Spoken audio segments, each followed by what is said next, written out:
પુત્રી અને પિતાને ફરિયાદ કરે છે કે પપ્પા એક પ્રોબ્લેમ સોલ્વ કરું અને બીજો આવી જાય છે, બીજો પ્રોબ્લેમ સોલ્વ કરું અને ત્રીજો પ્રોબ્લેમ આવી જાય છે. મારી જિંદગીમાં બહુ તકલીફો છે. જે પિતા એક ટાઈમે બહુ સારા રસોઈયા હતા, એટલે એની સ્ટાઇલમાં એને કિચનમાં લઈ ગયા અને 3 વાસણ મૂક્યા, જેમાં પાણી મૂક્યું ગરમ કરવા, અને ત્રણેયમાં અલગ અલગ વસ્તુ નાખી. એકમાં બટેટા નાખ્યા, બીજામાં ઈંડા નાખ્યા અને ત્રીજામાં કોફી બીન્સ નાખ્યા. બટેટા જે બહુ કઠણ હતા, જે નરમ અને ઢીલા પડી ગયા છે. ઈંડા જે અંદરથી નરમ હતું, લિક્વિડ પદાર્થમાં હતું, જે અત્યારે કઠોળ થઈ ગયું છે. કોફી બીન્સ જેને પાણી ચેન્જ કરી નાખ્યું, પાણીનો કલર ચેન્જ કરી નાખ્યો, એકદમ સુગંધીદાર કોફી બની ગઈ છે. હવે પિતા એની પુત્રીને પૂછે છે કે તમે કોણ છો?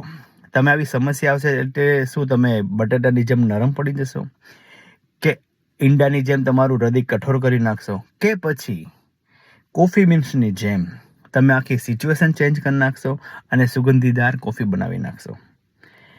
સિચ્યુએશન ખરાબ આવી, કોઈ સમસ્યા આવી, એ આપણા હાથમાં કે આપણા કંટ્રોલમાં હોતી જ નથી. પણ એને કેવી રીતે રિએક્ટ કરવું અને કેવી રીતે રિસ્પોન્ડ કરવું, એ હંમેશા આપણા હાથમાં હોય છે. B positive, stay positive.